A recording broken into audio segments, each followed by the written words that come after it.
Dear student, madam के पास बहुत query आ रही थी कि फिजिक्स के कंसर्न में भी एक केस स्टडी का क्वेश्चन जो है वो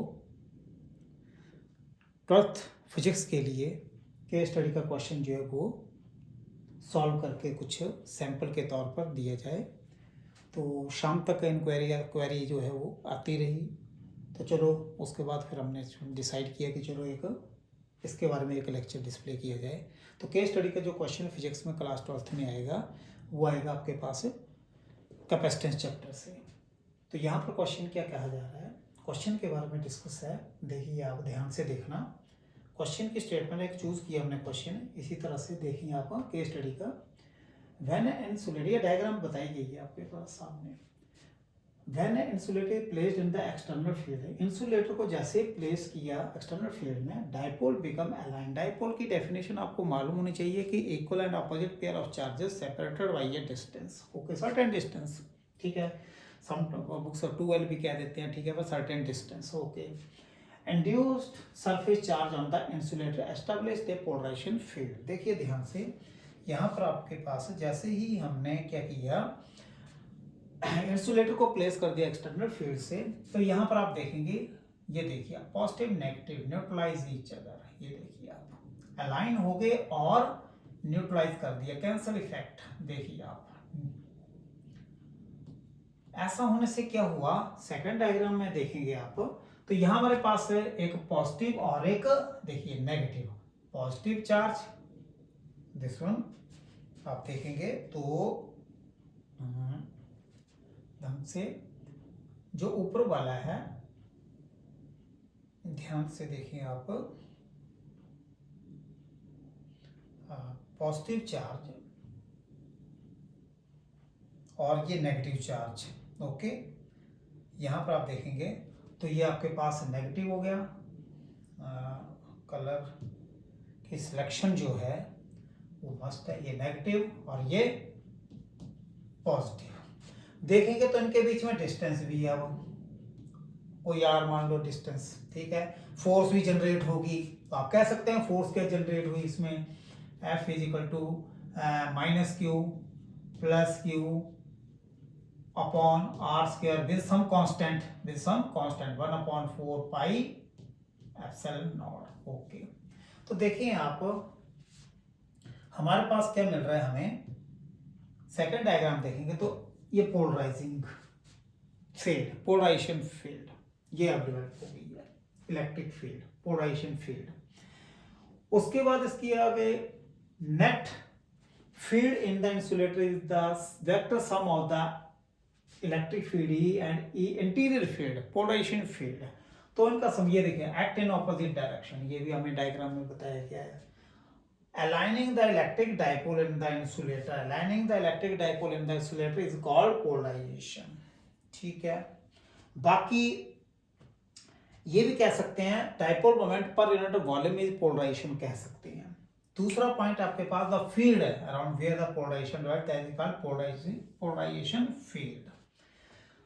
थर्ड आपके पास है कि पोलराइजेशन जो है हमारे पास वो होता क्या है, इलेक्ट्रिकल सस्पेक्टिबिलिटी भी कह सकते हैं उसको।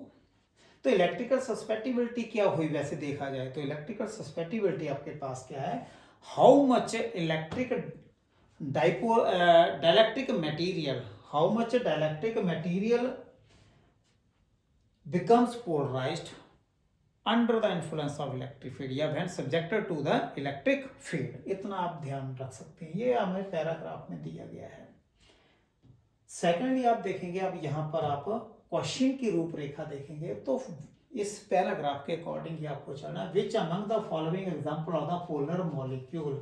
तो आप देखेंगे पोलर मॉलिक्यूल के लिए आपके पास ये आपके पास ऑक्सीजन है, हाइड्रोजन है, नाइट्रोजन है, ठीक है। तो पोलर मॉलिक्यूल्स की आपने देखा centre of the positive and negative they are separated by a distance. तो यहाँ पर नेगेटिव और पॉजिटिव और नेगेटिव इसी में फॉर्म हो रहा है, ठीक है। तो आपके डायरेक्ट ये आपके पास आंसर आ चुका है, क्योंकि ऑक्सीजन ये तो आपके पास नेगेटिव ही है और ये भी आपके पास है, ये पॉजिटिव है, नेगेटिव पॉजिटिव बने, ये आपके पास है नेगेटिव, तो आपके पास है ये फॉर्म। तो ये आपके पास आयनिक मॉलिक्यूल जो है, आयनिक मॉलिक्यूल भी है और इसको हम कहते हैं परमानेंट डाइपोल भी बना रहा है ये, ठीक है।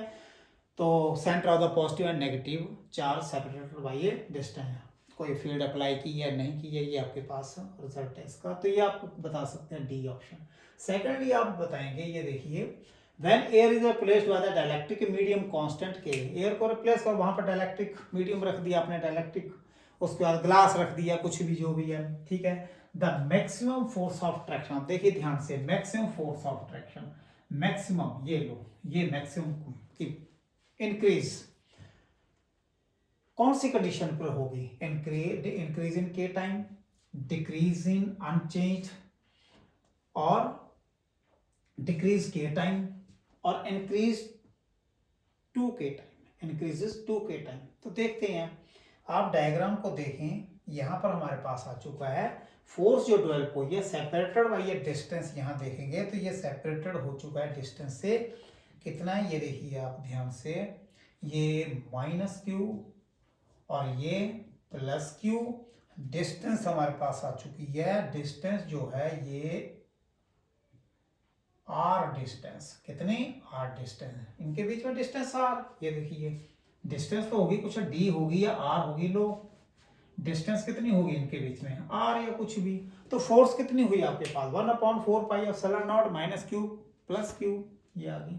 अब इसमें क्या किया, डाइलेक्ट्रिक प्लेस कर दिया, एयर में डाइलेक्ट्रिक प्लेस कर दिया विद कांस्टेंट, क्या होता है डाइलेक्ट्रिक कांस्टेंट, तो K is equal to epsilon naught to the epsilon, तो आपके पास एप्सिलॉन नॉट कितना हो गया, K एप्सिलॉन, तो K एप्सिलॉन आपके पास, ध्यान दें अब, K एप्सिलॉन, तो यहाँ पर आपके पास कहाँ गया, ये वाला आपके पास, तो F इज इक्वल टू आपके पास आ चुका है 1/4 pi epsilon not, 1/4 pi epsilon not, 1/4 pi epsilon not, ध्यान दें, 1/4 पाई, 1/4 पाई, जगह कम है थोड़ा सा, यहाँ रखो आप 1/4 pi epsilon nought minus q और plus Q upon are square, ये आपके पास फोर्स है, इतनी थी।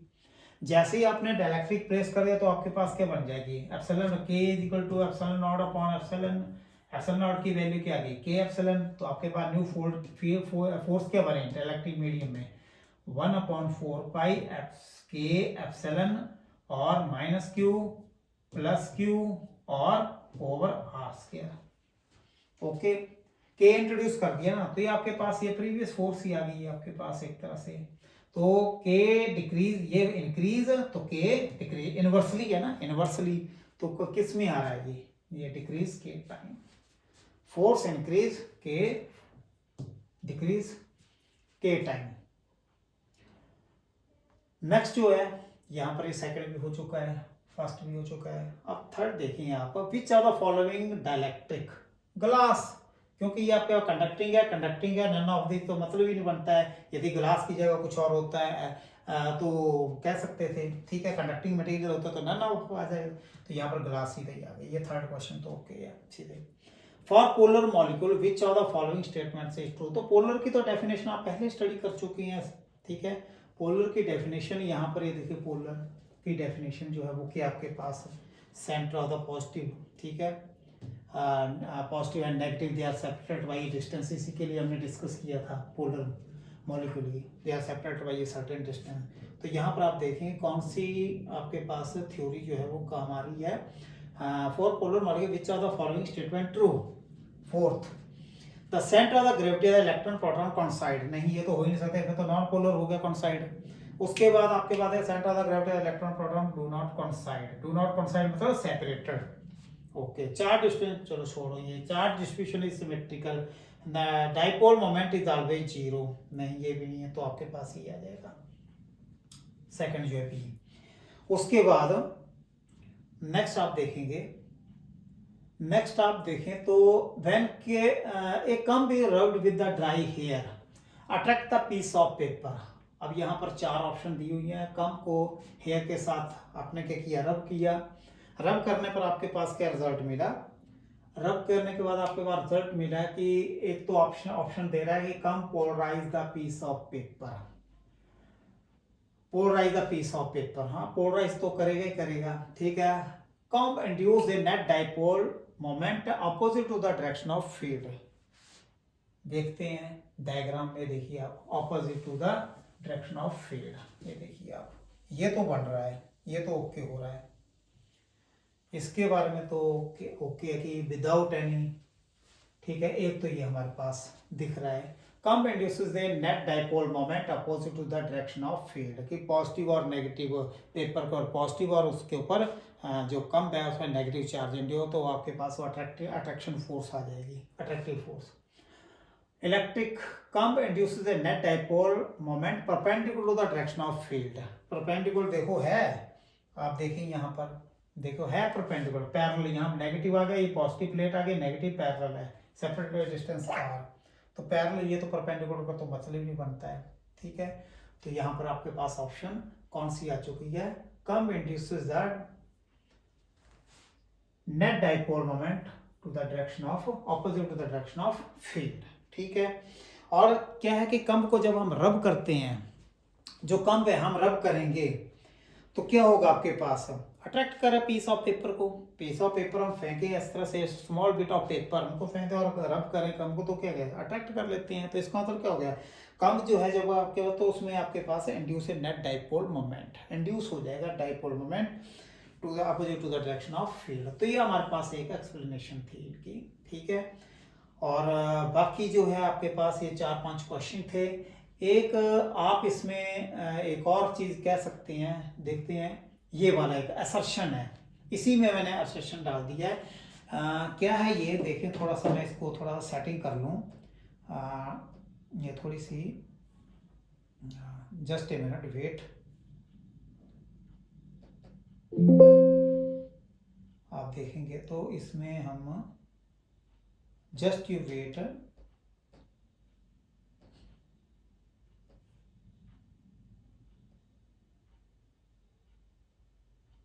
क्योंकि इनको थोड़ा सा आप रिवाइज करें तब तक, जब तक मैं थोड़ा सा सेटिंग इसकी थोड़ी सी हो गई है, ठीक है।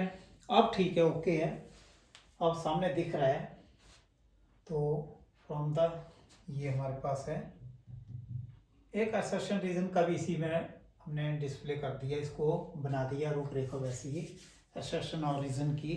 फिर दोबारा उसी तरह से थोड़ा सेटिंग में प्रॉब्लम आ रही है, आप देखेंगे तो हाँ ये है आई थिंक। चलो इसको देखते हैं।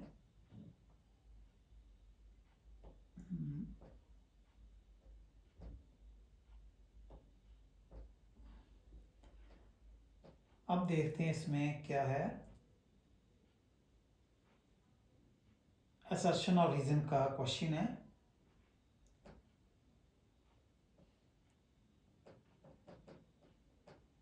हाँ देखें अब,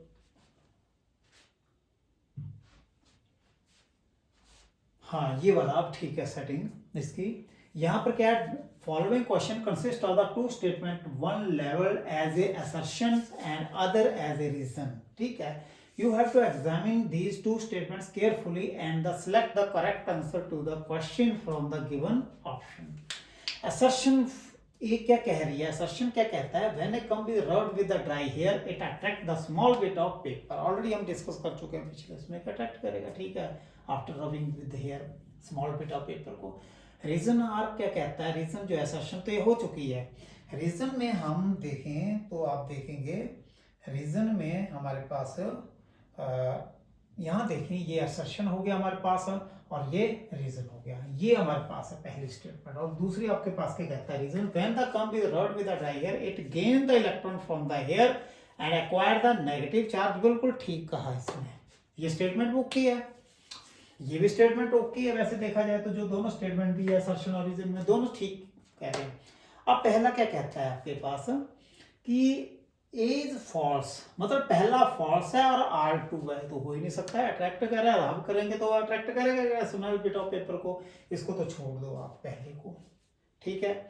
सेकेंडली आप देखेंगे is true but R is false, ठीक है, ये भी नहीं हो सकता कि ए ट्रू और दूसरा फॉल्स हो गया, अरे gain electron from the hair and acquire the negative charge, ये भी नहीं, ये तो गलत कह रहा है ये तो स्टेटमेंट सेकंड जो है इज ट्रू और इज फॉल्स, नहीं ये भी नहीं है, हमें तो दोनों ठीक है, करेक्ट है, ओके है, ट्रू है, ये भी ट्रू है, सच है बिल्कुल। ये भी ट्रू है स्टेटमेंट, ये भी ट्रू है। ढूंढो इसमें ट्रू कौन सी है। Both A and R false, नहीं ये दोनों का कैसे फॉल्स है। होता है ऐसा तो कि अट्रैक्ट कर लेता है बेटा पेपर को और gain the electron from the hair and acquire the negative charge, बिल्कुल। Both the and are true, बिल्कुल। फोर्थ ऑप्शन जो आपके पास है बिल्कुल ठीक है। तो इसको आप इस तरह से आप असर्शन और रीजन जो है बड़े सिस्टमेटिकली शांत स्वभाव से सोचना है, उसके बाद आपने को जवाब देना है आंसर शीट में। तो ये हमारा आज एक टॉपिक था। स्टूडेंट की बहुत एक क्वेरी थी कि सर मैडम स्पेशली क्योंकि वही बनाते हैं, मैं तो बहुत बैक एंड में रहता हूँ मैं, तो ये मजबूरी में ये बनाना पड़ा, कुछ की उम्मीदें थी तो उनके लिए मैंने बनाया ये। चलो और थैंक्स ए लॉट। और आगे कोई क्वेरी होगी तो आपने बताने, अपने व्यूज़ भी देने इसमें, और क्या इसमें इम्प्रूवमेंट हो सकती है उसके लिए भी हम खड़े हैं। और सदा स्टूडेंट के लिए और नई टॉपिक लेते आएंगे। आगे मैथ्स का पेपर है, केमिस्ट्री है, बायो, उसके लिए भी हम इस तरह से आपके सामने कुछ ना कुछ लेक्चर लेते आए रहेंगे और आपकी प्रॉब्लम को सॉर्ट आउट करते रहेंगे। Thank you.